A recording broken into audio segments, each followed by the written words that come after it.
नमस्ते, good morning. पीबीपीएस की online classes में आप सभी का हार्दिक स्वागत है। डियर स्टूडेंट्स, हम बात कर रहे थे पादपों में जनन की, जहां हमने लैंगिक जनन और अलैंगिक जनन पढ़ा। हमारी जो फर्स्ट यूनिट थी वो कंप्लीट हुई। किस प्रकार से जो पादप हैं वो जनन की क्रिया करते हैं, कैसे लैंगिक जनन हो रहा है, कैसे अलैंगिक जनन हो रहा है। लैंगिक जनन की क्रिया में हमने बात की कि किस प्रकार से उनमें नर युग्मक मादा युग्मकों का निर्माण होगा, कैसे नर युग्मक मादा युग्मक का संलयन होता है, किस प्रकार से भ्रूण बनता है और किस प्रकार से बीज का निर्माण होता है, कैसे फल का डेवलपमेंट होता है, फल किस प्रकार से बनता है। तो वो सारा अपना कंप्लीट हो चुका है। फर्स्ट यूनिट में कभी कभी कुछ क्वेश्चन पूछ लिए जाते हैं जो अंतर से संबंधित होते हैं। तो आज आप सबके लिए मैं उसी प्रकार के क्वेश्चन लेके आया हूँ जो अंतर से संबंधित होते हैं, अर्थात जैसे स्वपरागण, परपरागण या लैंगिक अलैंगिक जनन में अंतर पूछ सकता है। तो अंतर से संबंधित जो प्रश्न पूछे जाते हैं वो डायरेक्ट क्वेश्चन आते हैं, उनका आप किस प्रकार से आंसर देते हो। तो अंतर से रिलेटेड यदि क्वेश्चन पूछा जाए तो उसका आंसर आपको इसी प्रकार से देना है, अर्थात बीच में लाइन खींच के ही उसका अंतर करना है। ये नहीं कि जैसे एक बार अलैंगिक जनन लिख दिया फिर लैंगिक जनन लिख दिया, क्योंकि अंतर से संबंधित क्वेश्चन के जो आंसर हैं यदि आप इस प्रकार से दोगे तो वो बेस्ट रहता है और अच्छे मार्क्स आने की संभावना इसमें है। तो सबसे पहले हम ध्यान दें, अलैंगिक जनन और लैंगिक जनन ये दोनों चीज़ें हमने पढ़ी। तो सबसे पहले हमें पता होना चाहिए कि जो लैंगिक जनन होता है वो क्या है, अलैंगिक जनन है वो क्या है। तो हमने वहाँ पढ़ा था कि अलैंगिक जनन किसे कहेंगे, एक जनन की वह प्रक्रिया जहाँ युग्मक निर्माण और युग्मक संलयन की क्रिया नहीं होती है और मात्र एकल जीव द्वारा ही अपने समान संतान उत्पन्न की जाती है। तो वह जो प्रक्रिया थी वो अलैंगिक जनन थी।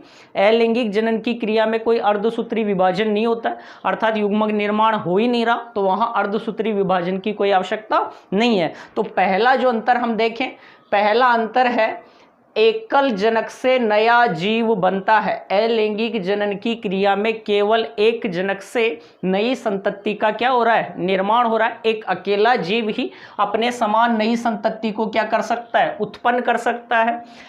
लैंगिक जनन में हम देखें तो यहाँ कितने जनक भाग लेते हैं, 2 जनक भाग लेते हैं, अर्थात 2 विपरीत लिंगी जीव भाग लेंगे, एक नर और एक मादा, जिनमें युग्मकों का निर्माण होगा। नर में बने नर युग्मक, मादा में बने मादा युग्मक, दोनों का संलयन होगा और दोनों के संलयन से नए जीव का क्या होता है, निर्माण होता है। तो लैंगिक जनन की जो प्रोसेस थी उसमें हमने पढ़ा था जनन की वह प्रक्रिया जहाँ युग्मक निर्माण व युग्मक संलयन द्वारा 2 विपरीत लिंगी जीव जो हैं वो अपने समान नई संतति को क्या करते हैं, उत्पन्न करते हैं। तो वह प्रक्रिया क्या कहलाएगी, लैंगिक जनन कहलाएगी। तो लैंगिक जनन की क्रिया में कितने जनक भाग लेते हैं, 2 जनक भाग लेते हैं। दोनों जनक मिलकर एक नए जीव का क्या करते हैं, निर्माण करते हैं, नए जीव को उत्पन्न करते हैं। नेक्स्ट अपना अंतर आता है युग्मक निर्माण। अलैंगिक जनन की क्रिया में कोई युग्मक निर्माण नहीं होता है, अर्थात मेल और फीमेल गेमिट यहाँ नहीं बनेंगे, नर युग्मक और मादा युग्मक यहाँ नहीं बनेंगे। जबकि लैंगिक जनन की क्रिया में नर और मादा युग्मकों का क्या होता है, निर्माण होता है। नेक्स्ट अपना अंतर आता है अर्धसूत्री विभाजन। यहाँ क्या होता है, एब्सेंट होता है। अलैंगिक जनन की क्रिया में युग्मक निर्माण हो ही नहीं रहा, तो वहाँ अर्धसूत्री विभाजन जैसी कोई प्रक्रिया देखने को नहीं मिलती है। अलैंगिक जनन की क्रिया में जितने विभाजन होंगे सभी विभाजन कैसे होता है, समसूत्री प्रकार के। कैसे होंगे, समसूत्री प्रकार के होंगे। जबकि लैंगिक जनन की क्रिया में युग्मक निर्माण होगा और युग्मक निर्माण की क्रिया जो है वो कौन से विभाजन द्वारा होती है, अर्धसूत्री विभाजन द्वारा। तो यहाँ लैंगिक जनन की क्रिया में अर्धसूत्री विभाजन होता है। नेक्स्ट अगला अंतर हम देखें, युग्मकों का संलयन नहीं होता। यहाँ पहले ही बात कर ली हमने, युग्मक निर्माण और युग्मक संलयन जैसी कोई प्रक्रिया यहाँ देखने को नहीं मिलती। तो युग्मकों का संलयन नहीं होता, निषेचन नहीं होता, जबकि यहाँ युग्मकों का संलयन होगा, निषेचन की क्रिया होगी। नेक्स्ट हम देखें जनन अंगों की आवश्यकता नहीं होती। जनन अंग यहाँ नहीं बनते हैं, नहीं पाए जाते हैं, जबकि लैंगिक जनन की क्रिया में जनन अंग भाग लेते हैं। जैसे हमने पुष्पीय पादपों में पढ़ा, तो पुष्पीय पादपों में हम पढ़े नर जनन अंग और मादा जनन अंग उपस्थित होते हैं। उनमें पुंकेसर नर जनन अंग का काम कर रहा है, स्त्री केसर जो है वो मादा जनन अंग का काम कर रहा है। नर जनन अंग में नर युग्मक, मादा जनन अंग में मादा युग्मकों का क्या होता है, निर्माण होता है। नेक्स्ट हम देखें, यहाँ अलैंगिक जनन की क्रिया में मैंने कहा था भाई अलैंगिक जनन द्वारा उत्पन्न जो संतति है वह आनुवांशिक लक्षणों में और आकारिकी लक्षणों में जनक के क्या होती है, समान होती है। इसलिए अलैंगिक जनन द्वारा उत्पन्न संतति को हमने क्या कहा था, क्लोन कहा था। तो यहाँ हम देखें आनुवांशिक लक्षणों में जनक के क्या होती है, संतति समान होती है। तो अगला अंतर, उत्पन्न संतति आनुवांशिक लक्षणों में जनक के क्या होती है, समान, अर्थात यहाँ कोई विभिन्नताएं देखने को नहीं मिलती। जबकि यहाँ आनुवांशिक लक्षणों में जो संतति है वो जनक से क्या होती है, भिन्न होती है, उसमें हमें कुछ विभिन्नताएं देखने को मिलती है। क्योंकि युग्मक जो निर्माण की क्रिया है, उस युग्मक निर्माण की क्रिया में अर्धसूत्री विभाजन की जो क्रिया होगी वहाँ जीन विनिमय क्रॉसिंग ओवर की क्रिया होती है, जिसके कारण कुछ विभिन्नताएं देखने को मिल रही हैं। अर्थात यहाँ दो युग्मक बने और उनका संलयन होगा तो जो संतति होगी उस संतति जो है वो जनक से क्या होगी, भिन्न होगी, उसमें हमें विभिन्नताएं देखने को मिलेंगी। यहाँ विभिन्नताएं उत्पन्न नहीं हो रही हैं, अर्थात जो संतति है वो जनक के समान है, विभिन्नताएं उत्पन्न नहीं हो रही है, तो यह जैव विकास में इसका कोई महत्व नहीं है। जैव विकास में इस अलैंगिक जनन का कोई रोल नहीं होता है। जबकि लैंगिक जनन जो है उसके दौरान विभिन्नताएं होती हैं और ये विभिन्नताएं समय के साथ साथ क्या होंगी, बढ़ेंगी, और समय के साथ बढ़ने से जो एक जाति है उसी से नई जाति का क्या हो जाता है, विकास हो जाता है। अर्थात जैव विकास की क्रिया में लैंगिक जनन क्या होता है, सहायक होता है। तो अपना लैंगिक जनन और अलैंगिक जनन में जो अंतर था वो यहाँ क्या हुआ, कंप्लीट हुआ। ठीक है, नेक्स्ट अगला हम अंतर की बात करें तो आता है स्वपरागण और परपरागण, सेल्फ पोलिनेशन और क्रॉस पोलिनेशन। परागण की जो क्रिया है वो निषेचन से क्या हो रही थी, पूर्व होती है, निषेचन से पहले होती है। तो जो परागण था उसकी हमने बात की थी, वहाँ हमने पढ़ा था एक स्वपरागण और एक परपरागण। तो स्वपरागण में हमने बात की थी एक ही पुष्प के पराग कणों का उसी पुष्प की या आनुवांशिक रूप से समान पुष्प की वर्तिकाग्र पर स्थानांतरण जो होता है उस क्रिया को हमने क्या कहा था, स्वपरागण। जबकि परपरागण में कहा था एक पुष्प के पराग कणों का मुक्त होकर किसी अन्य पुष्प की वर्तिकाग्र पर या अन्य पादप के पुष्प की वर्तिकाग्र पर स्थानांतरित होना क्या कहलाएगा, परपरागण कहलाएगा। तो इन दोनों में अंतर की बात करें हम, पहला अंतर आता है देखो, पराग कोश से पराग कणों का उसी पुष्प या आनुवांशिक रूप से समान पुष्प की किस पर स्थानांतरित होना, वर्तिकाग्र पर पहुंचना क्या कहलाएगा, स्वपरागण। जबकि परपरागण में क्या है, किसी दूसरे पादप के पुष्प या आनुवांशिक रूप से भिन्न पुष्प की किस पर पहुंचना, वर्तिकाग्र पर पहुंचना क्या कहलाएगा, परपरागण कहलाएगा। तो यहाँ तो आनुवांशिक रूप से समान क्या है, पुष्प हैं, जबकि यहाँ आनुवांशिक रूप से भिन्न प्रकार के क्या हैं, पुष्प हैं। दूसरा अंतर है, स्वपरागण के लिए समकालपक्वता होनी चाहिए, अर्थात परागकोश और जो वर्तिकाग्र है उसका जो परिपक्वन है वो समान समय में होना चाहिए, तब स्वपरागण हो सकता है। अर्थात जैसे मैंने कहा था ये वर्तिकाग्र थी, इस वर्तिकाग्र पर परागकण पहुंच गए और उस समय यदि वर्तिकाग्र परिपक्व नहीं है तो ये परागकण यहाँ अंकुरित नहीं होंगे और उसे हम परागण नहीं कह सकते हैं। अर्थात इन परागकणों का यहाँ अंकुरण होना चाहिए। अंकुरण कब होगा, जब परागकोश से परागकण समान समय में, जब जिस समय वर्तिकाग्र परिपक्व हुई उसी समय परागकोश परिपक्व हुए, उनके परागकण वर्तिकाग्र पर पहुंच गए, तो वह जो प्रोसेस है वो समकालपक्वता कहलाएगा। समान समय में दोनों परिपक्व हों और उसी समय ये पहुंच जाए तो स्वपरागण हो जाएगा। अर्थात यहाँ परागकणों का क्या हो जाएगा, अंकुरण हो जाएगा। तो समकालपक्वता होगी तब स्वपरागण हमें देखने को मिलेगा। जबकि यहाँ भिन्न काल पक्वता देखने को मिलती है, अलग अलग समय में जो परागकण परागकोश और वर्तिकाग्र हैं वो परिपक्व होता है, अर्थात इनमें पूर्वता, स्त्री पूर्वता देखने को मिलती है। वहाँ हमने बात की थी साल्विया की, तो साल्विया उभयलिंगी है, उभयलिंगी होते हुए भी उसमें पर परागण की क्रिया देखने को मिल रही थी। क्यों? क्योंकि जो साल्विया था उसमें क्या था, पुंपूर्वता, मतलब परागकोश जो थे वो पहले परिपक्व हो रहे थे और वर्तिकाग्र बाद में परिपक्व हो रही थी। ऐसे ही हम सरसों में आदि में देखें तो स्त्री पूर्वता देखने को मिलती है, यहाँ वर्तिकाग्र पहले परिपक्व हो जाती है और परागकोश बाद में परिपक्व होते हैं। तो वहाँ एक जो पुष्प है उसके जो परागकण है दूसरे पुष्प की वर्तिकाग्र पर ही क्या होंगे, अंकुरित होंगे, अर्थात उनमें कौन सा परागण देखने को मिलेगा, पर परागण देखने को मिलेगा। नेक्स्ट हम देखें अगला अंतर, यहाँ पुष्प खुले व बंद दोनों प्रकार के होंगे। पुष्प या तो खुले होंगे या कैसे होंगे, बंद होंगे। किसमें? स्वपरागण में। बंद के अंतर्गत तो अर्थात जो पुष्प हैं वो खिले ही नहीं, तो खिले ही नहीं तो उस स्थिति के अंतर्गत क्या होगा, स्वपरागण ही होगा, अर्थात बाहर से जो परागकण है उसकी वर्तिकाग्र पर नहीं पहुंच सकते हैं। उन्हें हमने कहा था अनुन्मिल पुष्प, जो कभी नहीं खिलते हैं, बंद ही रहते हैं, जैसे वायोला था, जंकस था, ये कुछ ऐसे पुष्प थे जो खिलते नहीं हैं, बंद ही रहते हैं।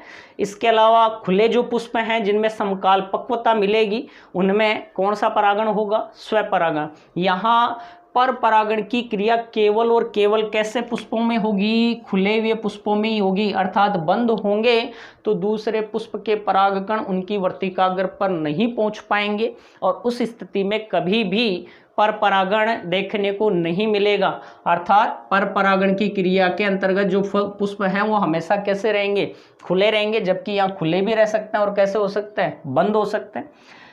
अगला अंतर हम समझें, यहाँ परागण के लिए अर्थात पराग कणों को वर्तिकाग्र तक पहुंचाने के लिए किसी बाह्य कारक की आवश्यकता नहीं होती है। बिना बाह्य कारक के भी जो परागकण हैं वो कहाँ पहुंच सकते हैं, वर्तिकाग्र पर पहुंच सकते हैं।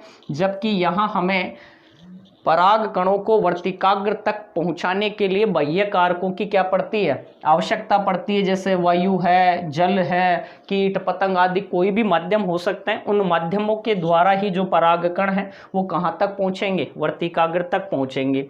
नेक्स्ट अगला अंतर हम देखें, यहाँ समयुग्मजी संतति होती है। जो समयुग्मजी अर्थात स्वपरागण की क्रिया हो रही है तो संतति हमेशा कैसी होगी, समयुग्मजी, जबकि यहाँ संतति कैसी होगी, विषम युग्मजी। तो समयुग्मजी संतति तैयार करने के लिए हम स्वपरागण को अपना सकते हैं। नेक्स्ट हम आगे बात करें, नई जातियों के विकास में सहायक नहीं है, अर्थात यहाँ विभिन्नताएं बहुत कम आएंगी, नहीं देखने को मिलती हैं विभिन्नताएं, और यहाँ नई जातियों का क्या होगा, विकास होगा। अगला अंतर, नए लक्षणों में समावेश नहीं होता है, नए लक्षण यहाँ देखने को नहीं मिलेंगे, जबकि यहाँ नए लक्षण देखने को मिलते हैं, क्योंकि यहाँ आनुवांशिक रूप से भिन्न पुष्प के साथ यहाँ जो परागण की क्रिया हुई है उसके कारण नए जो लक्षण हैं वो हमें देखने को मिलते हैं। क्लियर? तो स्वपरागण, परपरागण अपना कंप्लीट और लैंगिक अलैंगिक जनन कंप्लीट। अगला जो अंतर की बात करें वो आता है, आपको मैंने एक बीजपत्री भ्रूण का डेवलपमेंट पढ़ाया, द्विबीजपत्री जो भ्रूण था उसका डेवलपमेंट पढ़ाया, और किस एक बीजपत्री बीजों के, द्विबीजपत्री बीजों के उदाहरण बताएं। तो हमारा आगे हम बात करें एक बीजपत्री और द्विबीजपत्री जो बीज हैं उनमें हमें क्या अंतर देखने को मिलता है। तो ध्यान दो, एक बीजपत्री जो मोनोकोट सीड है इनमें केवल एक बीजपत्री ही होता है। एक बीजपत्री, एक नाम से स्पष्ट है, एक बीजपत्री, अर्थात जिनमें एक ही बीजपत्र देखने को मिले वो क्या कहलाएंगे, एक बीजपत्री। जिनमें दो बीजपत्र देखने को मिले वो क्या कहलाएंगे, द्विबीजपत्री। तो पहला हमारा अंतर स्पष्ट है, सीधा सीधा कह सकते हैं, एक बीजपत्री जो बीज है उनमें एक ही बीजपत्र देखने को मिलेगा, जबकि द्विबीजपत्री जो बीज है उनमें कितने बीजपत्र होंगे, दो बीजपत्र। एक बीजपत्री जो बीज था उसमें बताया था कि एक बीजपत्री जो बीज हैं उनका जो बीजपत्र है वह बहुत ही पतला होता है, उसमें भोज्य पदार्थों का संचय नहीं किया जाता है, वह एक थिन पतले पेपर समान लेयर के रूप में पाया जाता है। तो एक बीजपत्री जो बीज है उनका जो बीजपत्र है वह पतला होता है, जबकि इनकी बात करें तो इनके जो बीजपत्र हैं वो मोटे होते हैं। भोज्य पदार्थों का संचय करके इनके जो बीजपत्र हैं वो क्या हो जाते हैं, मोटे हो जाते हैं, जबकि ये पतले स्तर के रूप में पाया जाता है। एक बीजपत्री में हमने बात की थी, ये जो बीज हैं इनमें भ्रूणपोष की मात्रा पाई जाती है। वहाँ मैंने आपको मक्का का जो बीज था उसमें समझाया था, उसमें बताया था कि उसमें भ्रूणपोष की मात्रा भरी होती है। जो भोजन है वो किसके रूप में संचित रहता है, भ्रूणपोष के रूप में संचित रहता है, जबकि बीजपत्र एक पतले लेयर के रूप में होता है।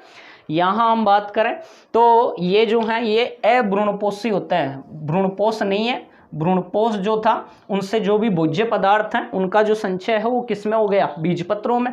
और बीजपत्र मोटे हो जाते हैं, मोटे गुद्देदार हो जाते हैं, बड़े हो जाते हैं किसमें, द्विबीजपत्रियों के अंतर्गत। जैसे यहाँ आपको बताया था मैंने, चना है, मूंगफली है आदि में हम जो मूंगफली है उसका जो खाने योग्य भाग है वो क्या है, बीजपत्र है। तो भोजन जो संचित है वो किन में संचित है, बीजपत्रों में।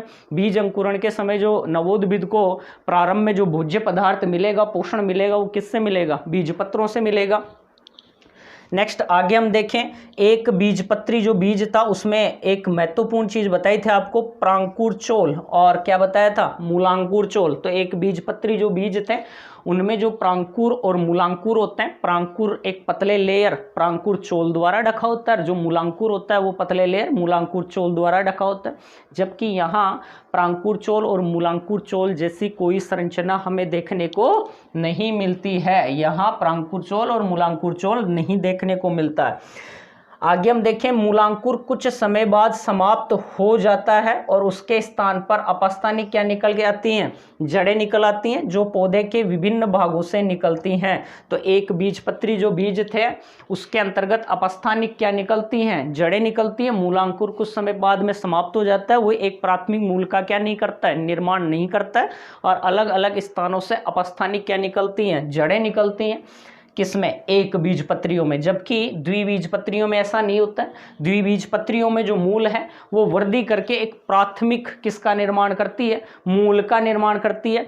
जैसे ये मूलांकुर था, इस मूलांकुर से यहाँ मूलांकुर था और इस मूलांकुर से ये प्राथमिक क्या निकल गई, मूल निकल गई। तो यहाँ प्राथमिक क्या निकल गई, मूल, और प्राथमिक मूल से ये क्या निकल गई, द्वितीयक मूल, द्वितीयक मूल से ये क्या निकल रही है, तृतीयक मूल, चतुर्थ मूल, ऐसे। तो यहाँ इस प्रकार से सिस्टम पाया जाता है कि इनमें द्विबीजपत्री जो बीज हैं उनके अंतर्गत जो मूलांकुर है वो वृद्धि करके एक प्राथमिक क्या बना रहा है, मूल बना रहा है। प्राथमिक मूल से अन्य जो जड़ें निकलेंगी वो द्वितीयक, द्वितीयक से जो निकलेंगी वो तृतीयक मूलों का क्या होता है, निर्माण। जबकि इनमें जो मूलांकुर है वो समाप्त हो जाता है और इनमें क्या निकलती हैं, अपस्थानिक क्या निकलती हैं, जड़ों का क्या होता है, निर्माण होता है। तो ये एक बीजपत्री, ये द्विबीजपत्री। इनके उदाहरणों की बात करें तो एक बीजपत्री में गेहूं है, मक्का है, चावल है, ये सब के सब कैसे बीज है, एक बीजपत्री। जबकि हम द्विबीजपत्री की बात करें तो जैसे मूंगफली है, चना है, अरंड है, ये सब के सब कैसे बीज हैं, द्विबीजपत्री। कैसे बीज हैं, द्विबीजपत्री। तो क्लियर स्टूडेंट, यहाँ तक कंप्लीट। नेक्स्ट हम बात करें अधोभूमिक अंकुरण और ऊपरी भूमिक अंकुरण और अधोभूमिक अंकुरण।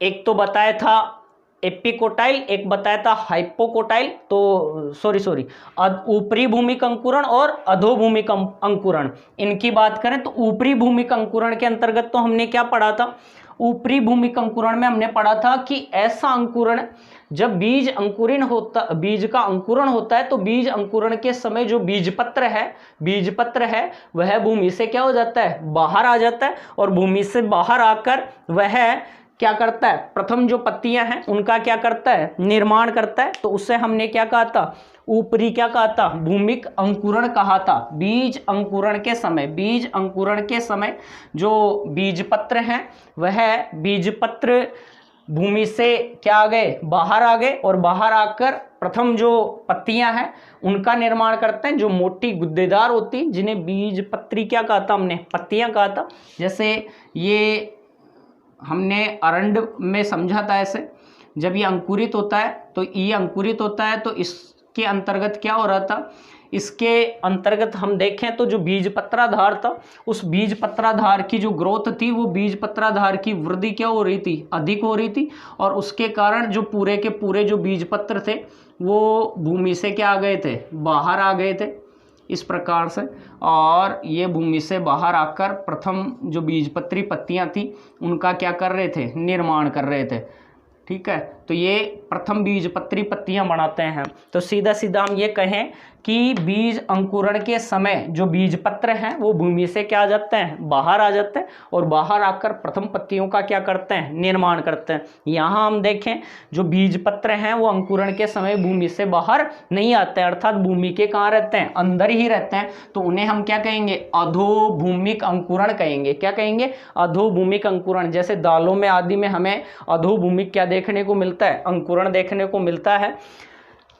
नेक्स्ट दूसरा अंतर, बीजपत्राधार की वृद्धि। यहाँ जो बीजपत्राधार है, हाइपोजोकोटाइल है, उसकी जो वृद्धि होगी वो क्या होती है, अधिक होती है। तो बीजपत्राधार की वृद्धि अधिक होगी, जिससे जो प्रांकुर है वो बीजपत्र, प्रांकुर व बीजपत्र भूमि से क्या आ जाएंगे, बाहर आ जाएंगे। प्रांकुर और बीजपत्र दोनों भूमि से बाहर आएंगे, और दोनों भूमि से बाहर यहाँ आकर जो बीजपत्र हैं वो बीजपत्र, अभी कहा आपको कि बीजपत्र प्राथमिक पत्तियों का क्या करेंगे, निर्माण, जिन्हें बीजपत्री क्या कहेंगे, पत्तियां कहेंगे। वहां प्रीवियस वीडियो में देखना आप, ऊपरी भूमिक अंकुरण समझाया गया है, अधोभूमिक अंकुरण को समझाया गया है।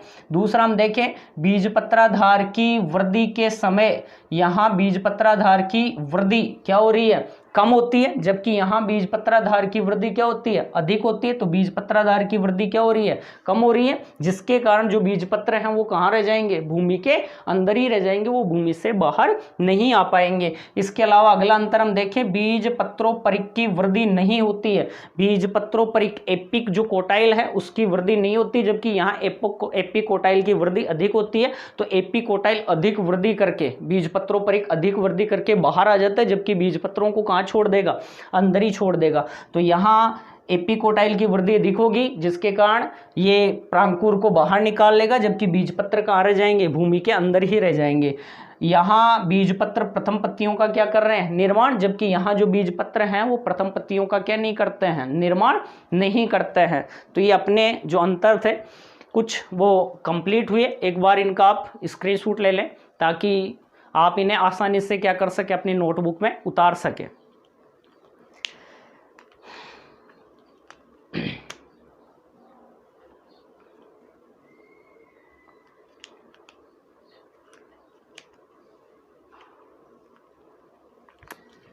उतार ले लिया। आगे ध्यान दो, आगे अपना, आगे जिन अंतरों की हम बात करेंगे वो हैं, एक तो है बीजपत्रोपरिक और एक है बीजपत्राधार। बीजपत्रोपरिक और बीजपत्राधार। बीजपत्रोपरिक की हमने बात की, किसे कहा था, एपिकोटाइल किसे कहा था, भ्रूणीय अक्ष का वह भाग, भ्रूणीय अक्ष का वह भाग बीज में क्या था, भ्रूणीय अक्ष था। बीज में भ्रूण का निर्माण हो रहा था, और भ्रूण के निर्माण में आपको मैंने बताया था भ्रूणीय अक्ष, भ्रूणीय अक्ष का ऊपरी भाग प्रांकुर और नीचे का भाग क्या बताया था, मूलांकुर बताया था। तो यहां हम समझें, जैसे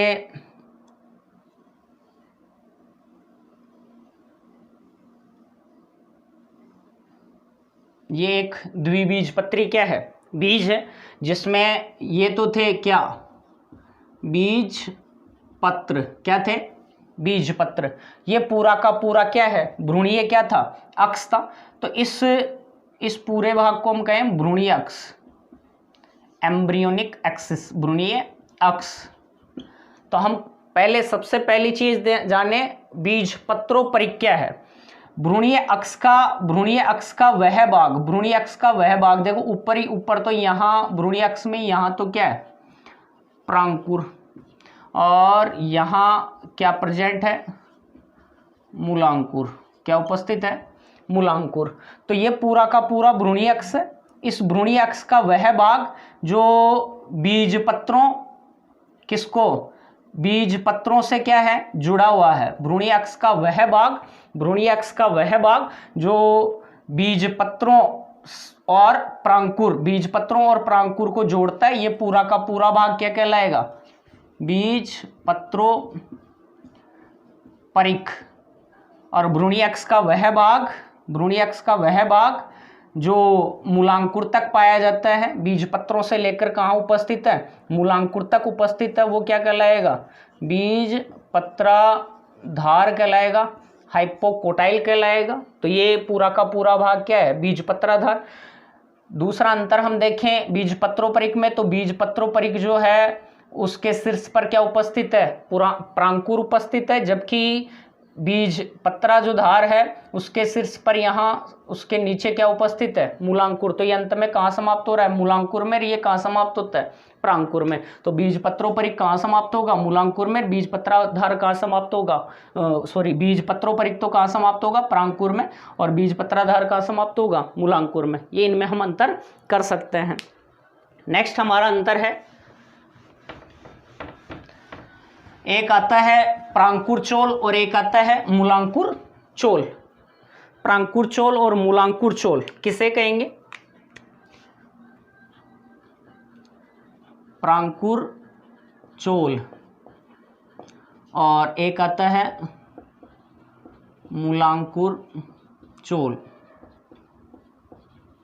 कोलियोपटेला और कोलियोराइजा।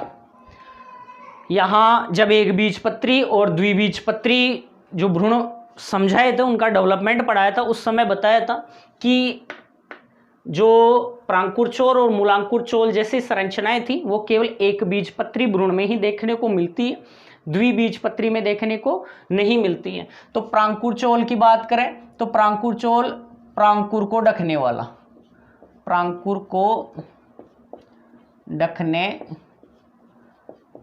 वाला पत्ती समान संरचना क्या कहलाती है? प्रांकुर चोल कहलाती है। जबकि मूलांकुर को ढकने वाली पत्ती समान संरचना क्या कहलाएगी? मूलांकुर चोल कहलाएगी। इसमें हम कहें ये प्रांकुर की क्या करती है? सुरक्षा, और ये क्या करती है? मूलांकुर की सुरक्षा करती है। क्लियर? तो ये प्रांकुर चोल और मूलांकुर चोल में हमारा अंतर कंप्लीट हुआ। नेक्स्ट अगला अंतर है अध्यावरण व बीज चोल में। अध्यावरण और बीज चोल में, तो अध्यावरण और बीज चोल के संबंध में आप क्या कहोगे? अध्यावरण किस में प्रेजेंट था? अध्यावरण और बीज चोल। अध्यावरण से ही बीज चोल का क्या होता है? निर्माण होता है। सीड कोट का क्या होता है? निर्माण होता है। तो अध्यावरण में हम समझे तो अध्यावरण तो क्या है? अध्यावरण तो किसे कहेंगे हम? अध्यावरण तो कहेंगे कि जो बीजांड था ना, बीजांड, इस बीजांड में हम देखें तो भ्रूण कोश व बीजांड काय को ढकने वाला, बीजांड काय को ढकने वाला बाहरी स्तर क्या कहलाएगा? स्तर अध्यावरण कहलाता है। बाहरी स्तर क्या कहलाता है? अध्यावरण। अध्यावरण जो है बीज निर्माण के समय जब निषेचन हो जाता है, निषेचन होने के बाद में अध्यावरण ही किसका निर्माण करता है? बीज चोल का निर्माण करता है, जिसमें बाहरी अध्यावरण बाह्य बीज चोल बना लेता है और आंतरिक अध्यावरण अंतः बीज चोल बना लेता है। अर्थात टेस्टा और टेगमेन का क्या होता है? निर्माण होता है। तो बीज चोल के लिए हम कहें बीज का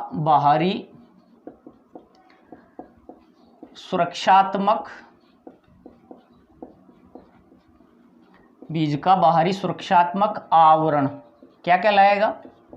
बीज चोल कहलाएगा। क्या कहलाएगा? बीज चोल कहलाएगा। तो यहाँ ये क्लियर, भ्रूणकोश व बीजांड काय को ढकने वाला बाहरी स्तर क्या कहलाता है? अध्यावरण। बीज का बाहरी सुरक्षात्मक आवरण क्या कहलाएगा? बीज चोल। यहाँ ये किसकी सुरक्षा करता है? ये भ्रूणकोश की सुरक्षा करता है और यहाँ ये किसकी सुरक्षा करता है? बीज में भ्रूण की सुरक्षा करता है। ये बीज में भ्रूण की क्या करता है? सुरक्षा करता है। तो इस प्रकार से इन दोनों में हम अंतर कर सकते हैं। क्लियर। नेक्स्ट हमारा आता है भ्रूणपोषी बीज और अभ्रूणपोषी बीज। ये महत्वपूर्ण है, मोस्ट है, पूछ सकता है। भ्रूणपोषी बीज और अभ्रूणपोषी जो बीज हैं उनमें क्या अंतर हमें देखने को मिलता है? तो एक तरफ तो है हमारे पास भ्रूणपोषी बीज और एक है अभ्रूणपोषी बीज। आपको मैंने भ्रूणपोष पढ़ाया था, वहाँ समझाया था कि भ्रूण परिवर्धन के दौरान यदि बीज में पूरा का पूरा भ्रूणपोष काम में आ गया तो उस बीज में भ्रूणपोष की मात्रा शेष नहीं रहेगी। ऐसे जो बीज थे वो क्या कहलाएंगे? अभ्रूणपोषी। यदि भ्रूणीय परिवर्धन के दौरान पूरा का पूरा भ्रूणपोष काम में नहीं आता है और फिर भी भ्रूणपोष की मात्रा क्या रह जाती है? शेष रह जाती है, तो ऐसे जो बीज हैं वो क्या कहलाएंगे? भ्रूणपोषी बीज कहलाएंगे। तो सीधा सा पहला अंतर तो हम लिख सकते हैं, इन बीजों में भ्रूणपोष पाया जाता है और इसके लिए कह सकते हैं बीजों में भ्रूणपोष नहीं होता। भ्रूणपोष की मात्रा यहाँ नहीं बचती है, भ्रूणपोष यहाँ नहीं पाया जाता। इसके अलावा इनमें देखें तो भ्रूणपोषी जो बीज होंगे उनका जो बीज पत्र है, इनका बीज पत्र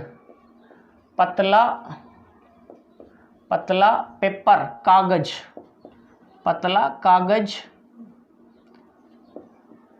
समान होगा, जबकि इनके जो बीज पत्र हैं वो भोज्य पदार्थ संचित करके, बीज पत्र भोजन का संचय करके, बीज पत्र भोजन का संचय करके, बीज पत्र मोटे, बड़े व गुद्देदार,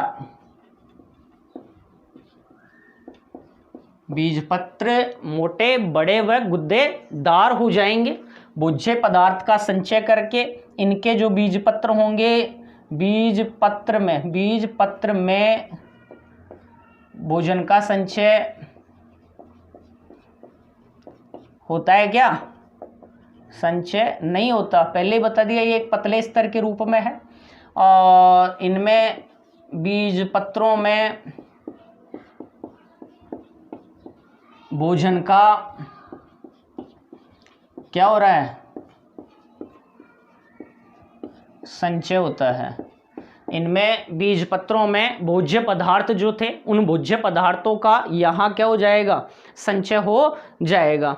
इसके अलावा हम समझें तो इनके हम एग्जाम्पल ले सकते हैं। तो एग्जाम्पल के अंतर्गत भ्रूणपोषी बीजों में आपको मैंने कहा था मक्का है, गेहूं है, चावल है, ये सब के सब क्या है? भ्रूणपोषी बीज, जिनमें भ्रूणपोष की मात्रा शेष रहती है। यहाँ हम बात करें जैसे चना है, मटर है, मूंगफली है, ये सब के सब क्या है? अभ्रूणपोषी। इनमें भ्रूणपोष नहीं पाया जाता है और भ्रूणपोष जो था उनसे भोजन का संचय किन में हो गया? बीजपत्रों में। बीजपत्र मोटे और क्या हो गए?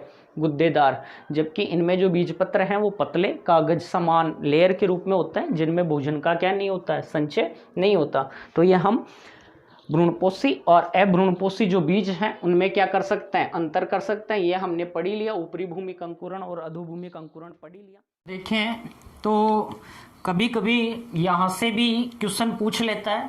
जैसे हम बात करें तो पुष्प में स्थित विभिन्न जो भाग हैं उन्हें अन्य नामों से भी यहाँ क्या किया जाता है? जाना जाता है। जैसे हम देखें पुंकेसर है, तो पुंकेसर को हम कहेंगे लघु बीजाणु पर्ण। ऐसी पर्ण है, ये रूपांतरित पर्ण है जो पुंकेसर, जहां लघु बीजाणुओं का क्या होता है? निर्माण, इसलिए इसे कहेंगे लघु बीजाणु पर्ण। जो परागकोश है, परागकोश को कहते हैं लघु बीजाणु धानी, और परागकण जो है उसे कहेंगे हम लघु बीजाणु। परागकणों को हम क्या कह सकते हैं? लघु बीजाणु। पराग मात्र जो कोशिका है उसे हम कह सकते हैं लघु बीजाणु मात्र कोशिका। अंकुरित जो परागकण है वो कहलाएंगे नर युग्मकोद्भिद। अंडप जो है उसे हम कहेंगे गुरु बीजाणु पर्ण कहेंगे। अर्थात जायांग की बात की थी, जायांग की एक इकाई को हमने कहा था अंडप, और अंडपों की संख्या के आधार पर जायांग एक अंडपी, द्विअंडपी, त्रिअंडपी, चतुरंडपी या बहुअंडपी हो सकता है। तो उसकी एक जो इकाई है वो क्या कहलाती है? अंडप कहलाती है, जो मादा जनन अंग का क्या कर रही है? कार्य कर रही है। इससे हम क्या कह रहे थे? गुरु बीजाणु पर्ण। पुंकेसर को क्या कह रहे हैं? लघु बीजाणु पर्ण, क्योंकि यहाँ गुरु बीजाणुओं का क्या होता है? निर्माण होता है। बीजांड जो है, बीजांड को कहेंगे गुरु बीजाणु धानी। बीजांड यहाँ क्या कहलाएगा? गुरु बीजाणु धानी। भ्रूणकोश जो है उसे कहेंगे मादा युग्मकोद्भिद। भ्रूणकोश को क्या कह रहे हैं? मादा युग्मकोद्भिद। अंडप को कह रहे हैं मादा युग्मक, स्पर्म को कह रहे हैं नर युग्मक। तो ये कुछ अन्य नाम है किनके? पुष्प में स्थित विभिन्न भागों के। अब यहां से संबंधित भी आपको क्वेश्चन पूछ लेता है और वो हमारा कभी कभी गलत हो जाता है। जैसे आपको सीधा सीधा ये न दे कि एक बीजांड की संरचना को सचित्र समझाइए, इसकी बजाय आपको दे दे एक गुरु बीजाणु धानी की जो संरचना है उसका सचित्र वर्णन कीजिए, तो अपना यहाँ से कभी कभी स्टूडेंट्स जो हैं वो गलत कर देते हैं। और यहाँ भ्रूणकोश का परिवर्धन न पूछ के पूछ सकता है मादा युग्मकोद्भिद जो है उसका जो परिवर्धन है, उसका जो विकास वो किस प्रकार से हुआ, ये क्वेश्चन पूछ सकता है। तो यहाँ ये आपको रोंग नहीं करना है। भ्रूणकोश है मादा युग्मकोद्भिद, तो मादा युग्मकोद्भिद का डेवलपमेंट पूछे तो आपको भ्रूणकोश का परिवर्धन समझाना। गुरु बीजाणुधानी की संरचना पूछे तो आपको बीजांड की संरचना का वर्णन करना है। नर युग्मकोद्भिद का क्या पूछ ले? परिवर्धन पूछ ले डायरेक्ट, या आपको पूछ ले अंकुरित जो परागकण है उनका जो परिवर्धन है वो कैसे हुआ उसको समझाइए। यहाँ पराग मात्र कोशिका के बजाय क्या? लघु बीजाणु मात्र कोशिका, जिससे लघु बीजाणुओं का क्या होगा? निर्माण। परागकण की संरचना न देकर आपको ये कह दे कि एक लघु बीजाणु की संरचना को समझाइए। तो यहां तक का अपना जो मैटर था वो कंप्लीट हुआ। स्टूडेंट्स सभी को धन्यवाद, और स्टडी करें, मेहनत करें। जय हिंद, जय भारत।